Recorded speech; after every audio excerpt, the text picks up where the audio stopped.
नमस्कार मित्रांनो, आपली शेती डिजिटल शेती या यूट्यूब चॅनलवर तुमचे स्वागत आहे।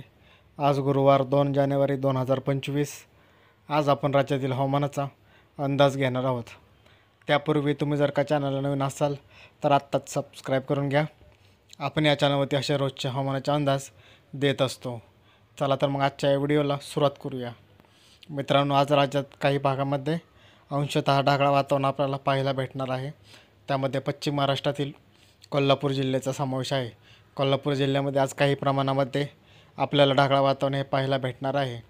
लागूनच असलेल्या सांगली जिल्ह्यामध्ये सुद्धा आपण पाहायचे झाले तर सांगली जिल्ह्यातील इस्लामपूर, तासगाव, कुची, जत, मायनी, विटा या भागामध्ये सुद्धा आपल्याला आज ढगाळ वातावरण पाहायला भेटणार आहे।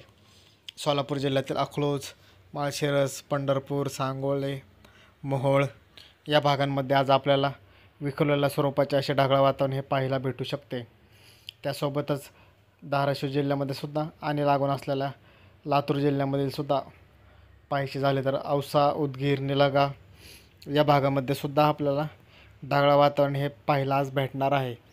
येथे सुद्धा आज ढगाळ वातावरण असे असणार आहे।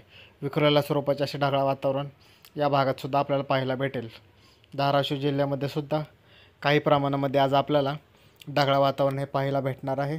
हवामान विभागाने येथे ढगाळ वातावरणाचा अंदाज दिलेला आहे। त्यासोबतच सातारा जिल्ह्यामध्ये सुद्धा साताऱ्यातील वडूज, पाटण, कराड, महाबळेश्वर या भागांमध्ये सुद्धा आज आपल्याला दुपारून ढगाळ वातावरण हे पाहायला भेटणार आहे। हवामान विभागाने सातारा जिल्ह्यामध्ये सुद्धा ढगाळ वातावरणाचा इशारा दिलेला आहे। त्यानुसार या भागामध्ये सुद्धा आज आपल्याला काही प्रमाणामध्ये ढगाळ वातावरण हे पाहायला भेटणार आहे। आपण जर का सोबतच पाहायचे झाले तर मित्रांनो, आपल्याला त्यासोबतच दिसेल की सातारासोबतच जर का पाहायचे झाले तर आपल्याला दिसेल की कोल्हापूर, सांगली, पंढरपूर या भागामध्ये सुद्धा ढगाळ वातावरण असणार आहे।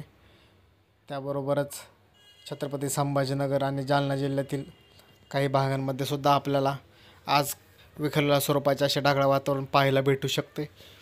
विखुरलेल्या स्वरूपाचे असे ढगाळ वातावरण या ठिकाणी असण्याची शक्यता हवामान विभागाने सांगितलेलं आहे। त्यानुसार छत्रपती संभाजीनगरमध्ये सुद्धा काही भागांमध्ये आपल्याला ढगाळ वातावरण दिसणार आहे। त्यासोबतच उत्तर महाराष्ट्रामध्ये सुद्धा काही प्रमाणात ढगाळ वातावरण असू शकते। अधिक माहितीसाठी आपल्या यूट्यूब चॅनलला आत्ताच सबस्क्राईब करून घ्या। धन्यवाद मित्रांनो।